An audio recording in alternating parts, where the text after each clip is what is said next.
Merhaba, kanalıma hoş geldiniz. Bu videomda sizlerle üzerimde görmüş olduğunuz bu hırkanın yapılışını paylaşacağım. Yapımı gayet kolay bir hırka.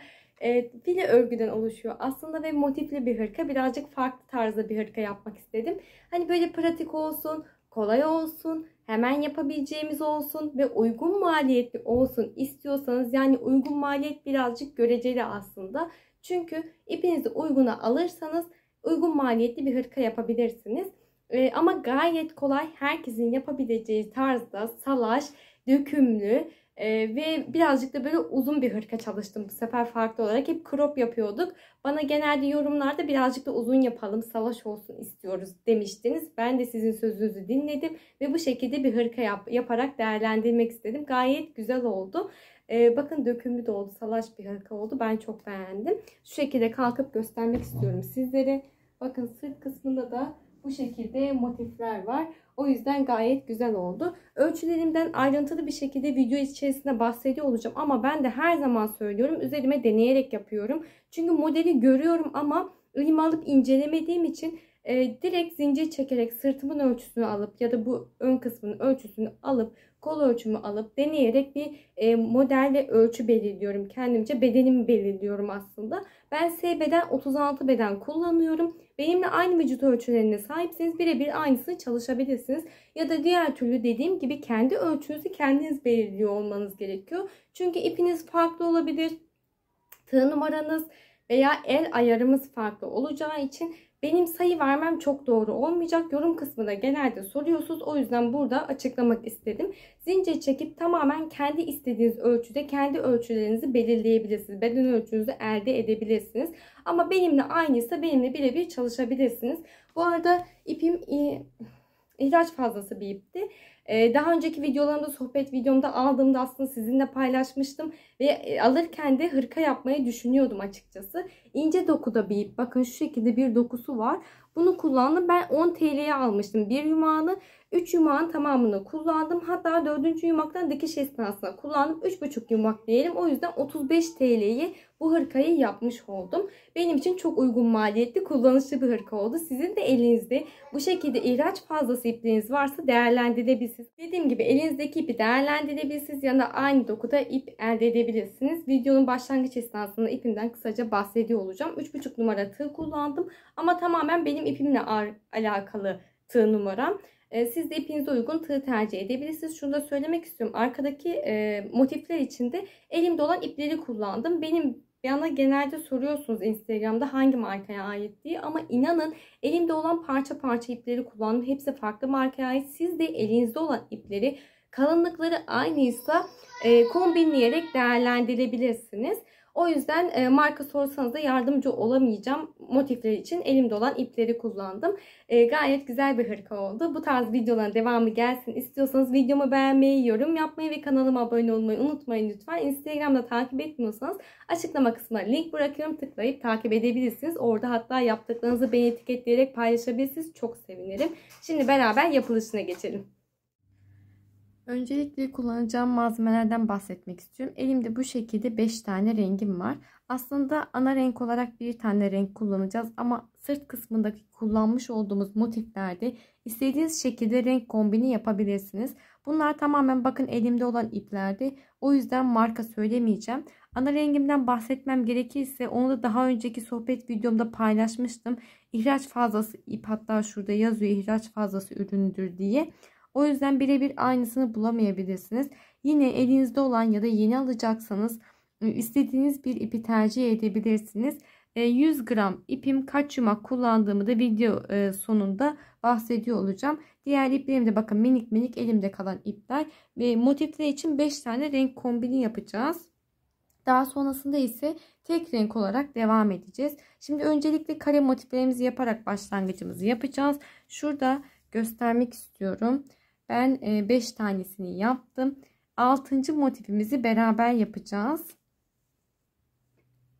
Bakın bu şekilde renk sıralaması tamamen size kalmış bir şey. Az önce de söylediğim gibi. Bu arada 3,5 numara tığ kullanacağım. Örgümü 3,5 numara tığ ile tamamlıyor olacağım. Şunu da söylemek istiyorum. 6 tane motif dedim ama daha da uzun çalışmak isterseniz motif sayınızı arttırıp hırkanızın boyunu da uzatabilirsiniz.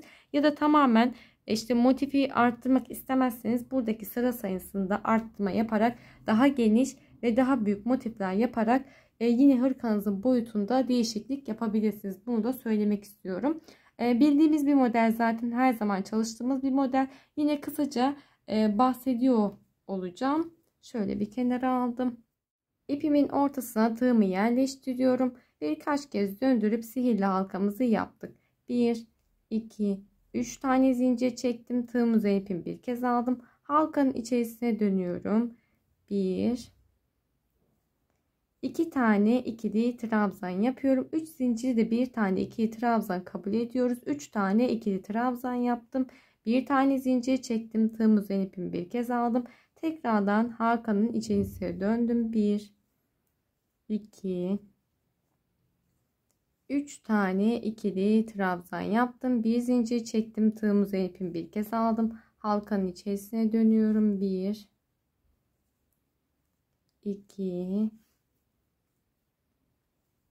3 tane ikili trabzan yapıyorum. Bir zincir çektim. Tığımıza ipimi bir kez aldım. Tekrardan halkanın içerisine döndüm. 1, 2, 3 tane ikili trabzan yaptım. Bir tane zincir çektim ve ilmeğimi bırakıyorum. Burada halkamızı kapatıyoruz artık. Şöyle ipimi arkadan çektim. Herhangi bir yerden, arka kısmından tığımı geçirip buraya sabitleme yapıyorum ki daha sonrasında orta boşluk kısmında genişleme olmasın diye. Hemen düğümlüyorum. Düğümledikten sonra ilmeğimi tığıma takıyorum. 3 zincir çekerek başlangıç yaptığım noktadan 3. zincirimin tepesinden tığımı geçirdim. İpimi çekiyorum. İlmeğimi içerisinden geçirerek ilmek yürütmemi yaptım. Daha sonra yandaki ikili trabzanın tepesinden tığımı geçirdim. İpimi çekip ilmeğimin içerisinden geçiriyorum. Bir kez de boşluk kısmından tığımı geçirdim.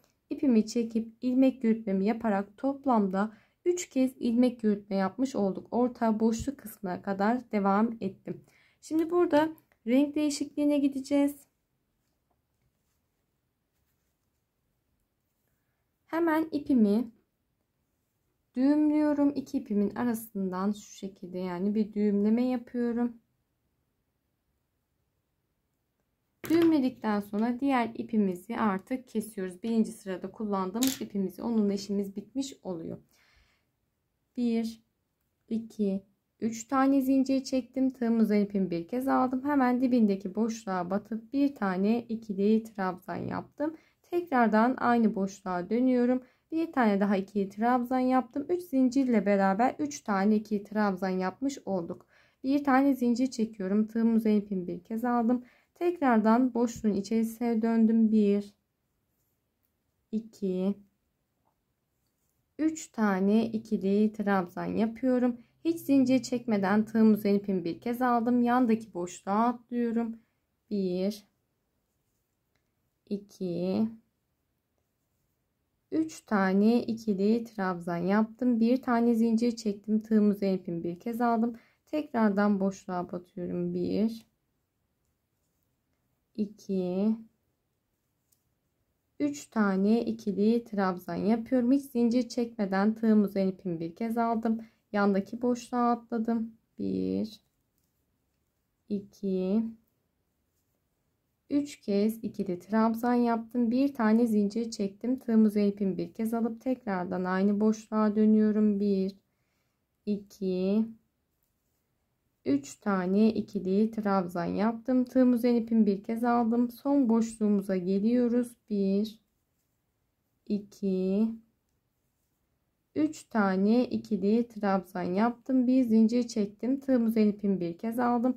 Tekrardan aynı boşluğa döndüm. 1, 2, 3 tane ikili trabzan yapıyorum. Daha sonrasında 3 zincir çekerek başladığım noktada 3. zincirimin tepesinden tığımı geçirdim. İpimi çekip ilmeğimi içerisinden geçirerek ilmek yürütme yapıp sıramı burada kapatıyorum.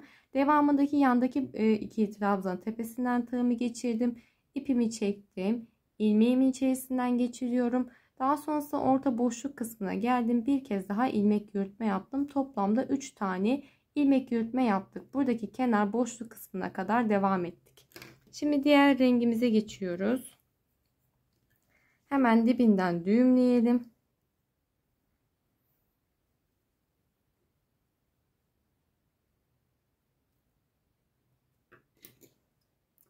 İpimizi kesiyoruz. 1, 2, 3 tane zincir çektim. Tığım üzerine ipimi bir kez aldım. Hemen dibindeki boşluğa bir tane ikili trabzan yaptım. Tekrar aynı boşluğa dönüp bir tane daha ikili trabzan yapıyorum. Zincirle beraber 3 tane ikili trabzan. Bir zincir, tığım üzerine ipimi bir kez alıp tekrardan aynı boşluğa döndüm. 1, 2, 3 tane ikili trabzan yaptım. Tığım üzerine ipimi bir kez aldım. Yandaki boşluğa atlıyorum. 1, 2, 3 tane ikili trabzan yapıyorum. Tığım üzerine ipimi bir kez aldım. Yandaki boşluğa atladım. 1, 2, 3 tane ikili trabzan yapıyorum. Bir tane zincir çektim. Tığım üzerine ipimi bir kez aldım. Tekrardan aynı boşluğa döndüm. 1,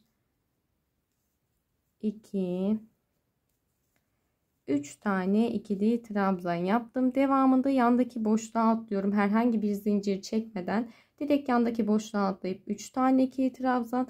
Daha sonra kenar kısmına geldiğimizde 3 tane ikili trabzan, bir zincir, 3 tane ikili trabzan yapacağız. Hep bu şekilde devam ediyoruz. Sıra sonunda ise 3. zincirimizden tığımızı geçirip ilmek yürütme yapacağız ve şu boşluk kısmına kadar ilerledikten sonra 3 tane zincir çekip 4. sıramızın başlangıcını yapacağız. Dediğim gibi hep aynı şekilde devam edeceğiz. Ben 2, 4, 5 sıra boyunca gittim motiflerde.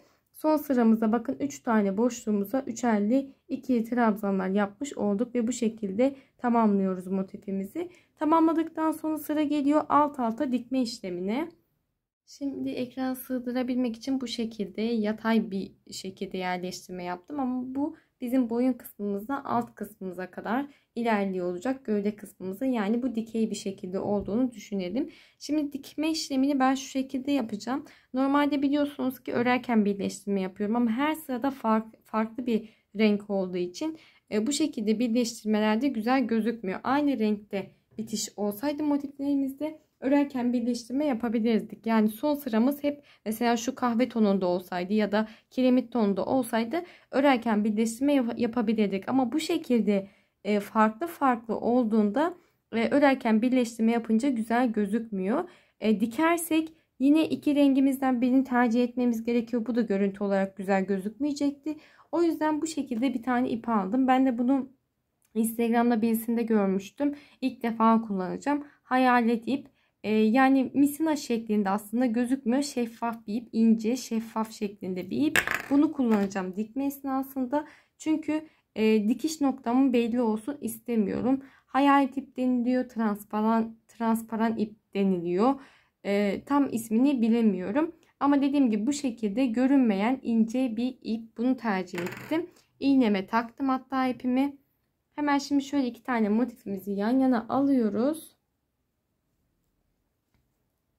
Kenar kısmından, boşluktan değil de böyle zincirin içerisinden iğnemi geçirip başlangıcımı yapıyorum. Aynı şekilde diğer motifimde de kenar boşluk kısmından değil, zincir içerisinden iğnemi geçirip başlangıcımı yaptım. Daha sonrasında hep şu üst noktalar var ya, ikili trabzanların üst dal noktası.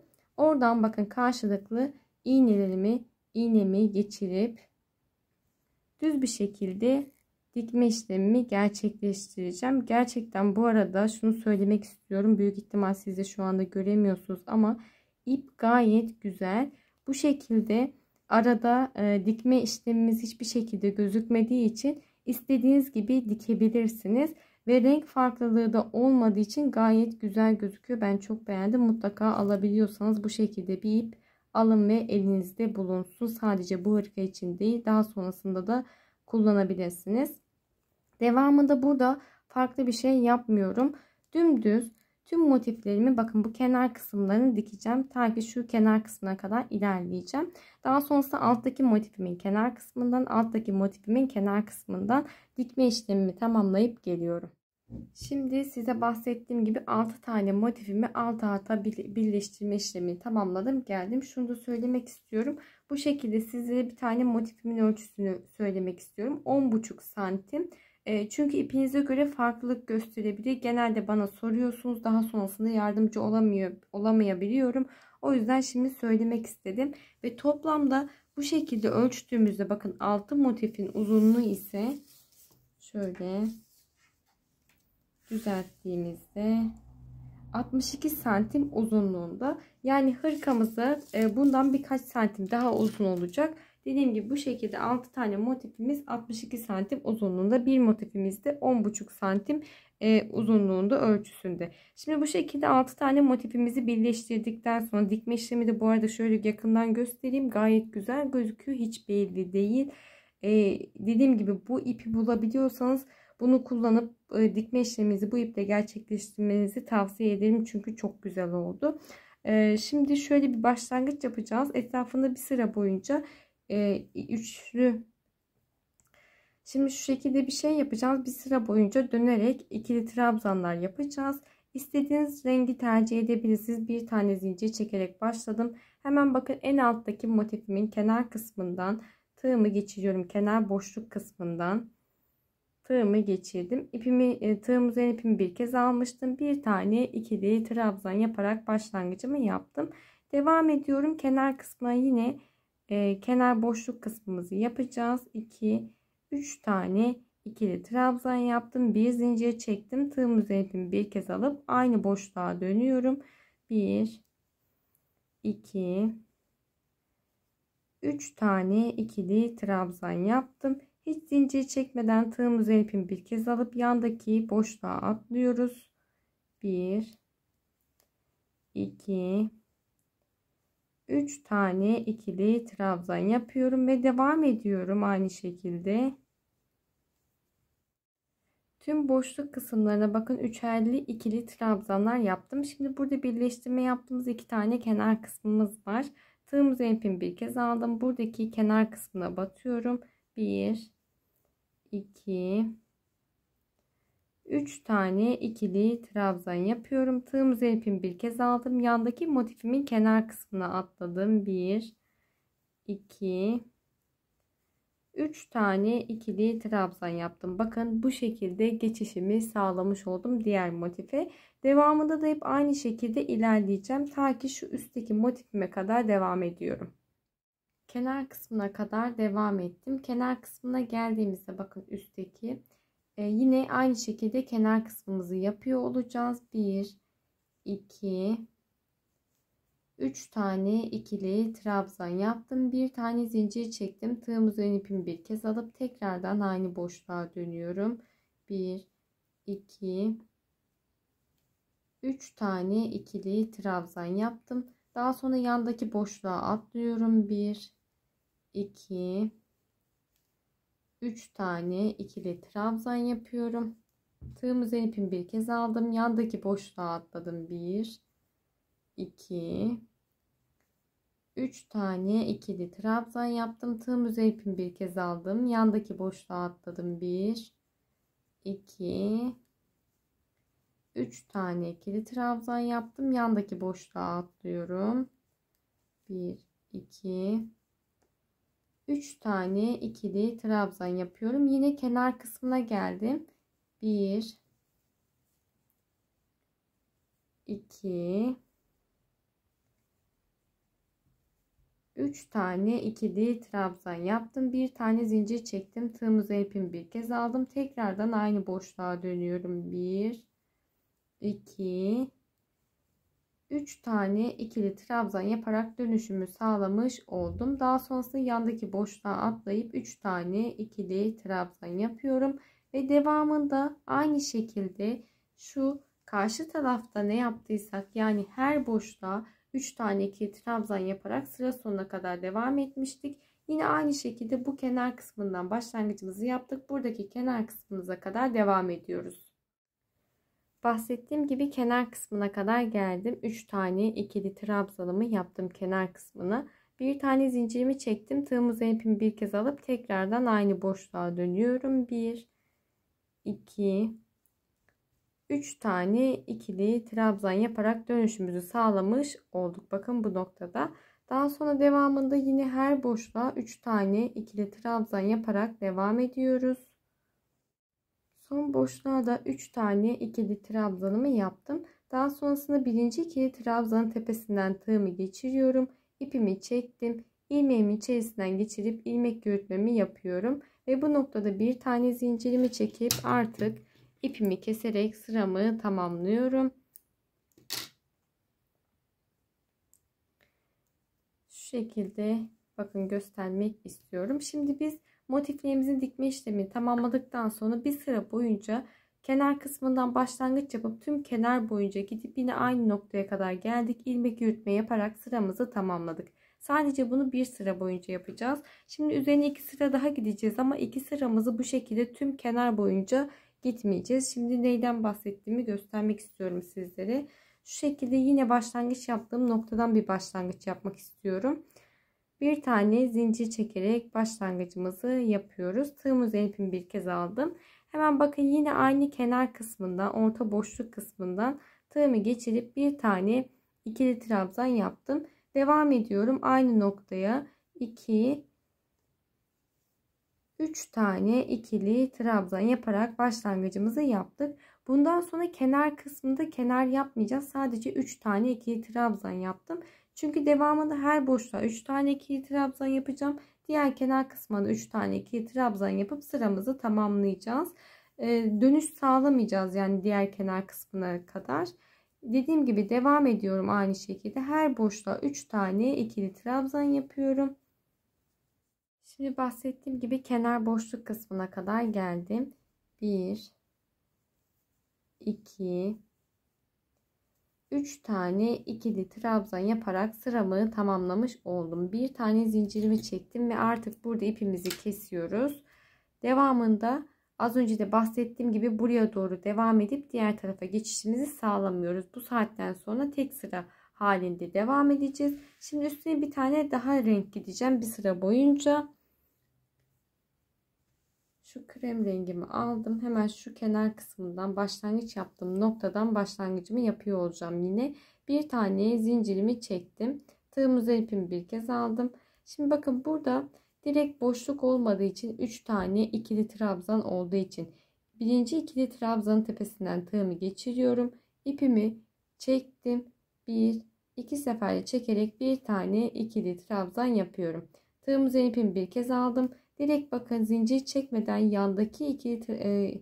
yandaki boşluğa atlayıp 3 tane ikili trabzan yapıyorum.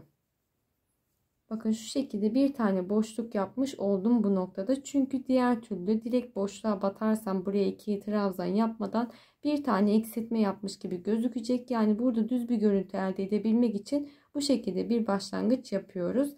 Devamında yine aynı şekilde sıra sonuna kadar her boşluğa 3 tane ikili trabzan yaparak devam ediyoruz.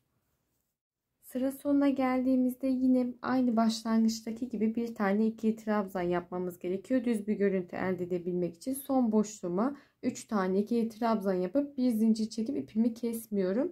Tığım üzerine ipimi bir kez aldım. En sondaki ikili trabzanın içerisinden tepesinden tığımızı geçiriyoruz.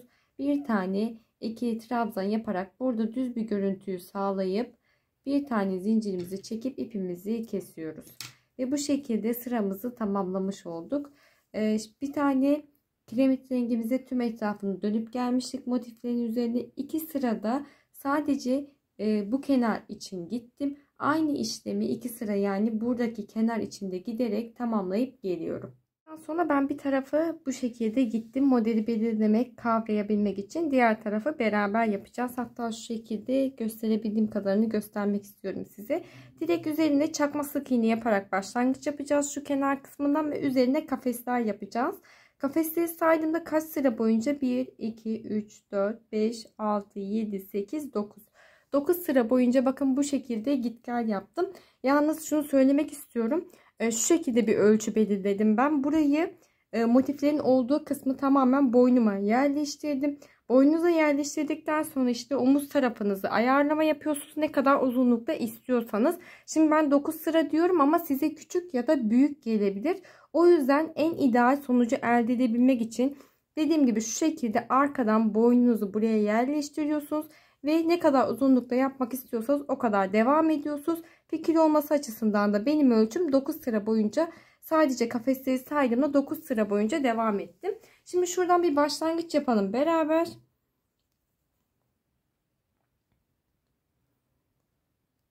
Bir tane zincir çekerek başlangıcımı yapıyorum. Hemen kenar kısmından, bakın kenar kısmından şu tığımızı ipimi bir kez aldım. Kenar kısmında ilk ikili trabzanın tepesinden tığımı geçiriyorum. İpimi çektim. Tığımda 3 tane ilmeğim var zincirle beraber. Tek seferde çekerek çakma sık iğnemi yaptım.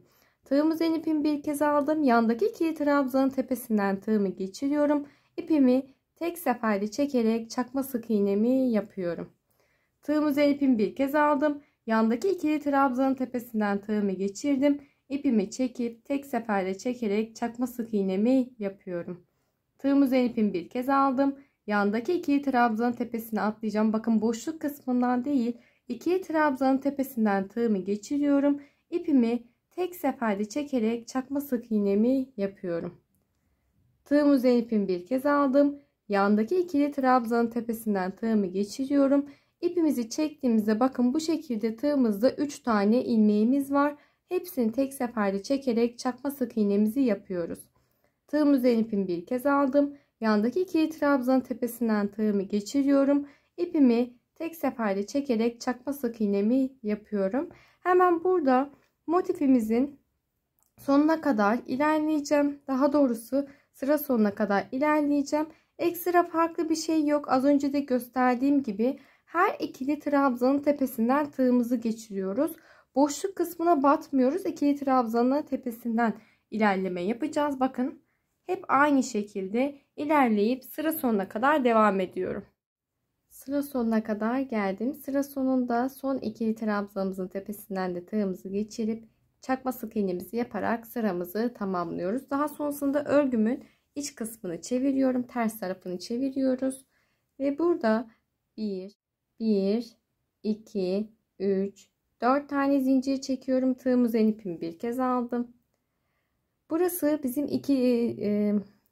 bizim zincir çekerek başlangıç yaptığımız nokta. Burayı saymıyorum. İlk boşluğumdan sonraki boşluğu atlayıp ikinci boşluğumuzun içerisinden tığımı geçirip bir tane ikili trabzan yapıyorum. 2 tane zincir çektim. Tığımı ipimi bir kez aldım. Bir tane boşluk atlıyorum. Diğer boşluktan tığımı geçirip bir tane ikili trabzan yapıyorum. 2 zincir çektim. Tığımı ipimi bir kez aldım. Bir tane boşluk atlıyorum. Diğer boşluktan tığımı geçirip bir tane ikili trabzan yapıyorum. 2 zincir çektim. Tığımı ipimi bir kez aldım. Bir tane boşluk atlıyorum. İkinci boşluktan tığımı geçirip bir tane ikili trabzan yapıyorum. Ve sıra sonuna kadar bu şekilde devam ediyoruz. Sıra sonuna kadar ilerledim. Sıra sonunda bir tane boşluğum kaldı. Bir de zaten sondaki çakma sık iğnemin tepesi kaldı. Çakma sık iğnenin tepesinden tığımı geçirdim. İpimi 2 seferde çekerek iki seferde çekerek bir tane ikili trabzan yaptım ve bu şekilde sıramı tamamlamış, kapatmış olduk. Şimdi diğer tarafı, yani örgümüzün ön tarafını döndürüyoruz. Bir tane zincir çektim. Tığımızdan ipimi bir kez aldım. Hemen bakın kafesin içinden boşluktan tığımı geçirdim.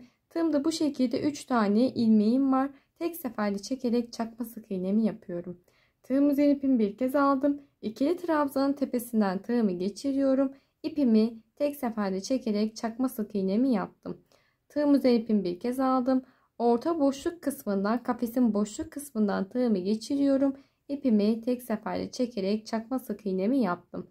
Tığımızdan ipimi bir kez aldım. İkili trabzanın tepesinden tığımı geçirip çakma sık iğnemi yapıyorum. Tığımıza ipimi bir kez aldım. Kafesin orta boşluk kısmından tığımı geçiriyorum. İpimi tek seferde çekerek çakma sık iğnemi yapıyorum. Tığımıza ipimi bir kez aldım. İkili trabzanın tepesinden tığımı geçirip bir tane çakma sık iğnemi yapıyorum. Sıra sonuna kadar hep aynı şekilde devam ediyoruz. Sıra sonunda son kafesimin içerisine bir tane çakma sık iğnemi yapıyorum. Tığım üzerine ipimi bir kez aldım. Başlangıçta 4 tane zincir çekerek bir başlangıç yapmıştık. 1, 2, 3. Üçüncü zincirimin içerisinden tığımı geçirdim. İpimi tek seferde çekerek çakma sık iğnemi yapıp burada sıramı tamamlıyorum. Daha sonrasında örgümüzün ön kısmına geçiyoruz. Pardon, arka kısmına geçiyoruz. 1, 2, 3, 4 tane zincir çekiyorum. Tığım üzerine ipimi bir kez aldım. Bir tane boşluk atlıyorum. Diğer boşluktan tığımı geçirip bir tane ikili trabzan yapıyorum. Bu şekilde zaten bir tane boşluk atlayınca direkt alttaki ikili trabzanın tepesindeki noktaya batmış oluyoruz. 1, 2 tane zincir çektim. Tığım üzerine ipimi bir kez aldım. Bir boşluk atlıyorum. Diğer boşluktan tığımı geçirip bir tane ikili trabzan yapıyorum. 1, 2 tane zincir çektim. Tığım üzerine ipimi bir kez aldım. Bir tane boşluk atlıyorum. Diğer boşluktan tığımı geçirip bir tane ikili trabzan yapıyorum. Yine aynı şekilde sıra sonuna kadar devam ediyoruz. Modelimiz hep bu şekilde ilerleyecek. Aslında hırkamızın her tarafını aynı modeli uygulayarak tamamlayacağız. Şimdi burada dediğim gibi, başlangıçta da söylediğim gibi, sadece kafes kısımlarını saydığımda 9 sıra boyunca devam ettim ben. Tabii ki siz de ara ara üzerinize ölçme yaparsanız daha iyi sonuçları alırsınız. Her zaman söylediğim gibi. Devamında kafeslerde sıramı tamamlayınca sıra sonunda bir tane zincir çekip hemen dibindeki boşluğa batarak sık iğnemi yapacağım. Bir sıranın başlangıcını yapmış olacağız. Hep aynı şekilde devam ediyorum. Şimdi sıra sonuna kadar geldim. Bir tane zincirimi çekip burada ipimi kesiyorum artık. Ve bu şekilde sırt kısmını tamamlamış olduk. 9 sıra boyunca giderek, daha önce de söylediğim gibi, henüz ütülenmemiş hali. Yine de sizlere sırt kısmının ölçüsünü vermek istiyorum, fikir olması açısından. Ama dediğim gibi sırtınıza ölçüm yaparak yaparsanız daha iyi sonuçlar elde edersiniz. Toplamda 44 santim genişliğinde sırt kısım ölçümüz. Ve bu şekilde dediğim gibi sırt kısmını tamamlamış olduk. Şimdi sırt kısmını tamamladıktan sonra kol kısmını yapalım beraber. Daha sonrasında ön parçalarımızı yapacağız. Zincir çekerek başlangıcımızı yapacağız. Ben şu şekilde yaptım. Kendi kolum için istediğim bir genişlikte, böyle birazcık salaş olsun, salaş bir hırka olsun istediğim için bir zincir sayısı belirledim. Toplamda 75 tane zincir çekerek başlangıcımızı yapıyoruz. Toplamda 75 adet zincirimi çektim. Şimdi şu şekilde bakın, birleştirip kolunuza tutun isterseniz. Hani kolunuzu şu şekilde geçirip ne kadar genişlikte istiyorsanız o kadar zincir çekin. Bakın ben bu şekilde geniş bir kol çalışacağım. O yüzden 75 adet çektim. İpiniz yeterli gelmeyecekse, daha dar bir kol çalışmak isterseniz zincir sayınızda değişiklik yapabilirsiniz. 75 tane zincirimi çektikten sonra bir tane daha zincir çekiyorum. Tığım üzerine ipimi bir kez aldım. Dönüp 75. zincirimin içerisinden tığımı geçiriyorum. İpimi çektim ve tek seferde çekerek bir tane çakma sık iğne yaparak dönüşümü sağlamış oldum. Tığım üzerine ipimi bir kez aldım. Yandaki zincirden tığımı geçiriyorum. İpimi çektim. Tek seferde çekip bir tane çakma sık iğnemi yapıyorum. Tığım üzerine ipimi bir kez aldım. Yandaki zincirden tığımı geçiriyorum. İpimi çekip tek seferde çekerek çakma sık iğnemi yapıyorum. Hep bu şekilde her zincirin içerisine bir tane çakma sık iğne yaparak devam ediyorum. Sıra sonuna kadar ilerledim. Son zincirimin içerisine de bir tane çakma sık iğne yaparak sıramı tamamladım. Daha sonrasında örgümüzün arka kısmını çeviriyoruz. 1, 2, 3, 4 tane zincir çektim. Tığım üzerine ipimi bir kez aldım. Bakın burası zaten bizim zincir çekerek başlangıç yaptığımız nokta. Burayı saymıyoruz. Hemen yanındaki boşluğu atlıyor. Diğer boşluğa, ikinci boşluğumuzdan tığımızı geçirip bir tane ikili trabzan yapıyoruz. Bakın bu şekilde. 1, 2 tane zincir çektim. Tığım üzerine ipimi bir kez aldım. Bir tane boşluk atlıyorum. Diğer boşluktan tığımı geçirip bir tane ikili trabzan yaptım. 1, 2 zincir çektim. Tığım üzerine ipimi bir kez aldım. Bir tane boşluk atlayıp ikinci boşluktan tığımı geçirip ikili trabzanımı yapıyorum. Sıra sonuna kadar hep aynı işlemi tekrarlayıp geliyoruz. Sıra sonuna kadar hep aynı işlemi devam ettim. 1, 2 tane zincirimi çekiyorum. Tığım üzerine ipimi bir kez aldım. Son boşluktan yani çakma sık iğnemizin tepesinden tığımı geçiriyorum. 2 seferli çekerek 2 trabzanımı yapıp sıramı bu şekilde tamamlamış oldum. Daha sonra örgümün diğer tarafını çeviriyorum. Bir tane zincir çektim. Tığım üzerine ipimi bir kez aldım. Hemen dibindeki boşluktan tığımı geçirip bir tane çakma sık iğnemi yapıyorum. Tığım üzerine ipimi bir kez aldım. İkili trabzanın tepesine batıyorum. Bir tane çakma sık iğne yapıyorum.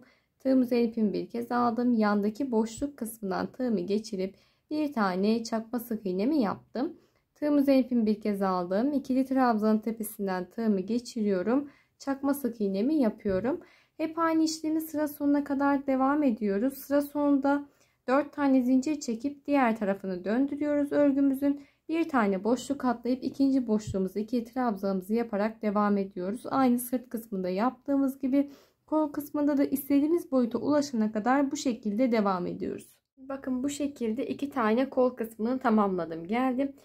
Toplamda 25 sıra boyunca devam ettim. Bakın şu şekilde koluma tutarak bir ölçü belirledim. Ama bu ütülenmemiş hali. Ütüleme yapınca bu kafesler daha da açılacak ve genişleyecek, daha düzgün bir yapısı olacak. Bunu da hesap ederek ölçme yaparsanız daha doğru sonuçlar elde edebilirsiniz.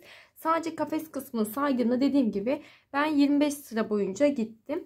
İki kolumuzu da aynı şekilde tamamladıktan sonra sıra geliyor ön kısımlarımızı yapmaya, ön parçalarımızı yapmaya. Ön parçalarımızı şu şekilde yapacağız. Yine aynı şekilde yapıyor olacağız. Hatta ben bir tarafını yaptım. Sizlere şu şekilde göstermek istiyorum. Daha sonrasında bakın bu şekilde yer değiştiriyorum. Ön parçanın bir tanesi. Buraya birleştirdikten sonra şu kısımdan bir ya da 2 sıra boyunca şu şekilde dönerek gideceğiz. Öncelikle ana rengimizden bir parçayı oluşturuyoruz. 9 sıra gittiğimiz için alt kısımda bu parçada da 9 sıra gidiyoruz. Yani alt kısımda kaç sıra gidiyorsak burada da aynı şekilde eşit uzunlukta yapıyoruz örgümüzü. Şunu söylemek istiyorum. Ne kadar zincir çekeceğiz? Buradaki sık iğne sayımız önemli bizim için. Burada ne kadar sık iğne varsa toplamda ben saydığımda 109 tane sık iğnem var. Yani 109 tane çakma sık iğne üzerine örgümü kuruyor olacağım. Bunun için 108 adet zincir çekeceğiz.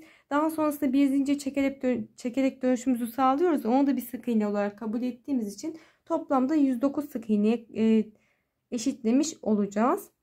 Ve devamında modelimizi ilerleteceğiz. Sizin sayınız bakın benimle aynı olmayabilir. Buradaki dediğim gibi sayı önemli. Burada ne kadar çakma sık iğneniz varsa o sayıda zincir çekerek başlangıcınızı yapıyorsunuz. Şimdi ipimizi alalım. Şöyle bir kenara alıyoruz örgümüzü. Dediğim gibi benim toplamda 109 adet sık iğnem vardı. Çakma sık iğnem vardı. O yüzden 108 adet zincir çekerek başlangıcımızı yapıyoruz. Şimdi toplamda 118 adet zincirimi çektim. Elimi 118. zincirimde tutuyorum. Bir tane daha fazladan zincir çektim. Tığımı ipimi bir kez aldım. Dönüp 18. zincirim içerisinden tığımı geçiriyorum. İpimi çektim. Tek seferde çekerek çakma sık iğnemi yaptım. Bir zinciri de bir tane sık iğne olarak kabul edeceğimiz için toplamda sıra sonunda 119 tane sık iğneye ulaşmış olacağız. O yüzden 118 adet zincir çekerek başlangıç yaptım. Daha sonrasında yandaki zincire tığımı geçirip çakma sık iğnemi yapıyorum. Tığım üzerine ipimi bir kez aldım. Yandaki zincirden tığımı geçirip ipimi çekip çakma sık iğnemi yapıyorum. Ve sıra sonuna kadar hep aynı şekilde devam ediyoruz. Sıra sonuna kadar her zincirin içerisine bir tane çakma sık iğne yaparak sıramı tamamladım. Daha sonrasında örgümün diğer tarafını çeviriyorum. 1, 2, 3, 4 tane zincir çekerek başlangıcımızı yaptık. Tığım üzerine ipimi bir kez aldım. Hemen bakın yandaki boşluğa atlayıp bir sonraki boşluktan tığımı geçiriyorum. Ve 2 seferle çekerek ikili trabzanımı yapıp ilk kafesimi oluşturuyorum. Daha sonrasında 2 tane zincir çektim. Tığım üzerine ipimi bir kez aldım. Bir tane boşluk atlıyorum. Diğer boşluktan tığımı geçirip bir boşluk atlayıp diğer boşluktan tığımı geçiriyorum. Ve ipimi 2 seferde çekerek ikili trabzanımı yaptım. 2 zincir çektim. Tığım üzerine ipimi bir kez aldım. Bir tane boşluk atlıyor. Diğer boşluktan tığımı geçirip ikili trabzanımı yapıyorum. Hep bu şekilde sıra sonuna kadar devam edeceğiz. Model hep aynı şekilde ilerliyor. Birkaç kez ayrıntılı bir şekilde gösterdim. Yeteri kadar anlaşılır olduğunu düşünüyorum. Şimdi bunu da istediğimiz boyuta kadar ilerleyeceğiz. Şurada göstermek istiyorum. Şimdi bunun ön kısmını yaptığımız için burayla eşit olması gerekiyor. Motif bölümüne gelmeyeceğiz. Sadece bu kısımla eşit olması gerekiyor. Kafes kısmını saydığımızda 1, 2, 3, 4, 5, 6, 7, 8, 9. 9 sıra boyunca git gel yapmışım. Yine aynı şekilde bu başlangıç yaptığım kısmı da 9 sıra boyunca git gel yapacağım. Daha sonrasında bu üst kısma dikme işlemini yapacağız. Şimdi gözünüze kısa gibi gelmesin. Şöyle bir şey yapacağız. En son bu kısımdan, ön kısımdan, iki ön kısmından şu şekilde bir ikili trabzanlar gidip boyun ense kısmından da giderek döneceğiz. Renkli iplerimizle devam edeceğiz. O yüzden sadece biz şimdi buraya eşitlemeye çalışacağız bunu. 9 sıra boyunca git gel yaparak dediğim gibi tamamlayıp geleyim. Daha sonra birleştirme işlemine geçelim. Şimdi size bahsettiğim gibi ön parçamı da tamamladım, geldim. İki parçayı da aynı şekilde tamamladım ve ütüledim. Aslında tüm parçalarımı ütüledim. Bu ön parçalarımı da tamamladıktan sonra, çünkü artık birleştirme dikme işlemine geçeceğiz. O yüzden dediğim gibi tüm parçalarımı da ütüleme yaptım. Bakın diğer parçam bu şekilde. Bu da sırt kısmımızdı. Şimdi şu şekilde bir yerleştirme yapalım. Sırt kısmımız böyle yatay, tam görebilmeniz için yatay bir şekilde yerleştirme yapacağım. Sırt kısmını düzeltiyorum. Aynı şekilde ön parçamızı ters kısımlarından düzeltme yapıyoruz, yerleştirme yapıyoruz. Çünkü dikme işlemine geçeceğiz. Şöyle ters kısmını yerleştiriyorum. Aynı şekilde diğer parçam için de burası ters kısmı şöyle yerleştirdim. Bakın ön kısımlarını yerleştirdikten sonra şu şekilde döndüreceğim.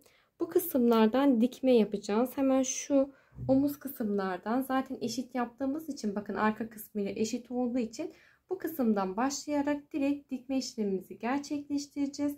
Daha sonrasında ise omuzları birleştirdikten sonra kol kısmını ve diğer gövde kısmımızın birleştirmesini yapacağız. Şimdi aynı renkte iğnemizi, ipimizi takıyoruz.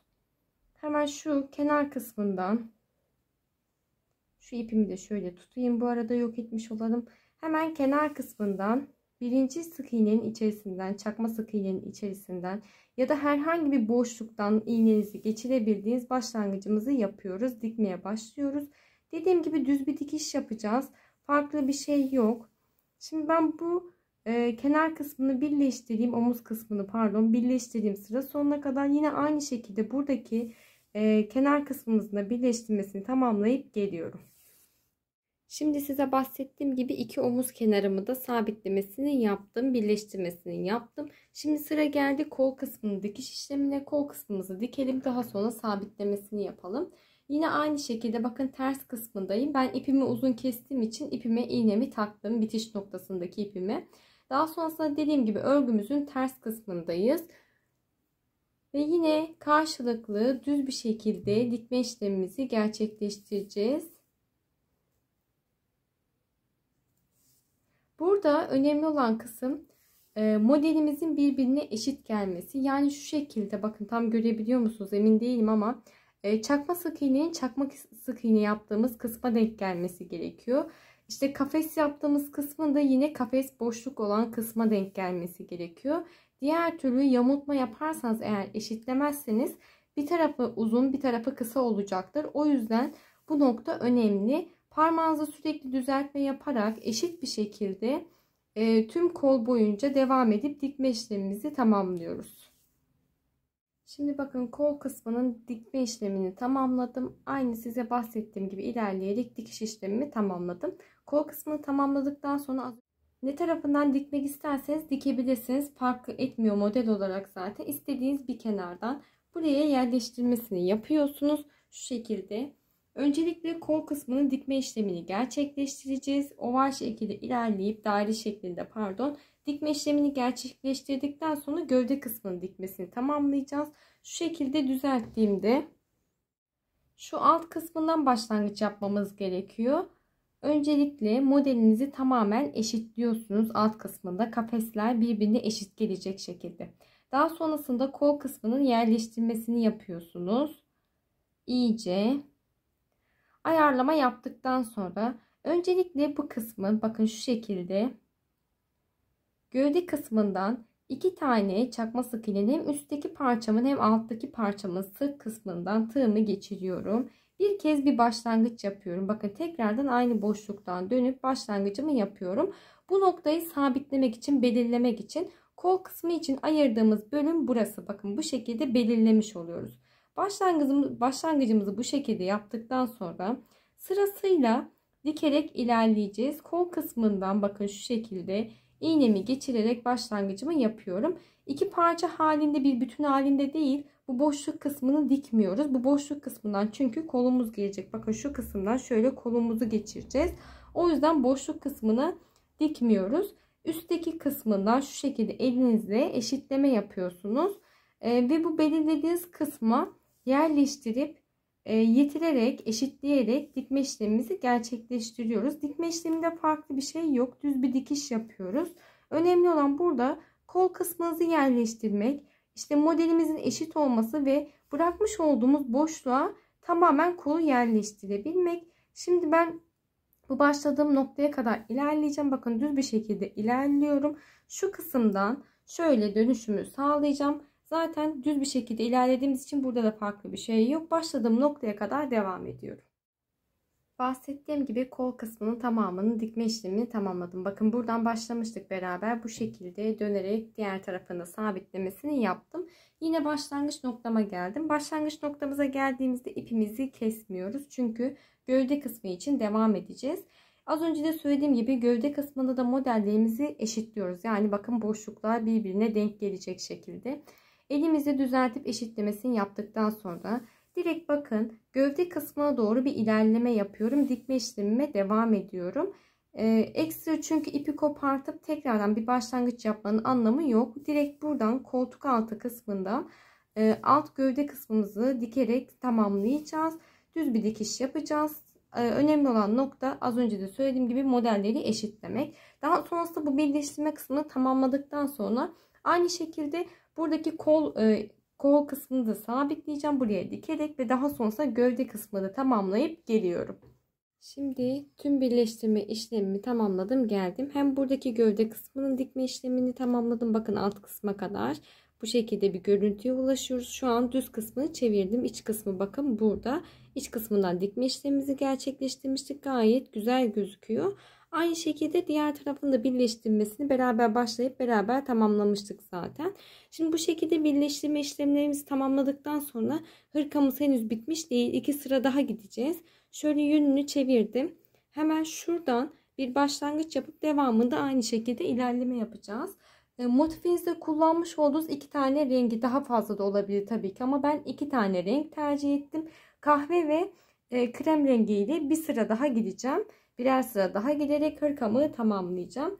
Şimdi şu şekilde yapıyoruz. Önce kahve tonuyla gidiyorum. Bir tane zincir çekerek başlangıcımı yaptım tığımda. Tığım üzerine ipimi bir kez aldım. Hemen bakın buradan bir başlangıç yapacağım. İlk ikili trabzanın, pardon ikili trabzan diyorum. İlk çakma sık iğnenin tepesinden tığımı geçireceğim. Şu şekilde ilk çakma sık iğnenin tepesinden tığımı geçirip bir tane ikili trabzanımı yaparak başlangıcımı yaptım. Tığım üzerine ipimi bir kez aldım. Yandaki çakma sık iğnenin tepesinden tığımı geçirip bir tane ikili trabzan yapıyorum. Devam ediyorum. Yandaki çakma sık iğnenin tepesinden tığımı geçirip bir tane daha ikili trabzan yapıyorum. Bu şekilde yan yana 3 tane ikili trabzan yapmış oluyoruz.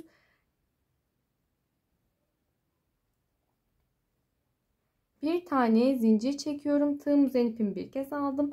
Bir tane boşluk atlıyorum. Diğer boşluktan tığımı geçirip bir tane ikili trabzan yaptım. Tığım üzerine ipimi bir kez aldım. Yandaki boşluğa atlıyorum. İkili trabzanımı yaptım ve bir sonraki boşluğa atlayıp bir tane daha ikili trabzan yapıyorum ve bu şekilde yan yana 3 tane ikili trabzan yapmış oluyoruz. Bir zincir çektim. Tığım üzerine ipimi bir kez aldım. Bir tane boşluk atlıyorum. Diğer boşluktan tığımı geçirip ikili trabzanımı yapıyorum. Yandaki boşluğa batıyorum. Bir tane daha ikili trabzan ve yandaki boşluğa atlayıp bir tane daha ikili trabzan yaparak 3 tane ikili trabzana ulaştım. Bir zincir çektim. Tığımı ipimi bir kez aldım. Bir tane boşluk atlıyorum. Diğer boşluktan tığımı geçirip ikili trabzanımı yapıyorum. Sıra sonuna kadar hep aynı şekilde devam edeceğiz. Şu omuz kısmına kadar, yani sırt kısmımızın olduğu kısma kadar devam ediyorum. Şimdi sırt kısmımızın olduğu kısma kadar geldim. Omuz kısmının, yani motifli parçamızın olduğu kısma kadar geldim. Sonda zaten şöyle baktığımda bir tane boşluğum var. Daha fazla boşluğunuz varsa da, yani 2 tane de boşluğunuz varsa, aslında 3 tane ikili trabzanı yan yana yapabileceğiniz kadar boşluğunuz yoksa direkt buradaki boşluğa atlama yapacaksınız.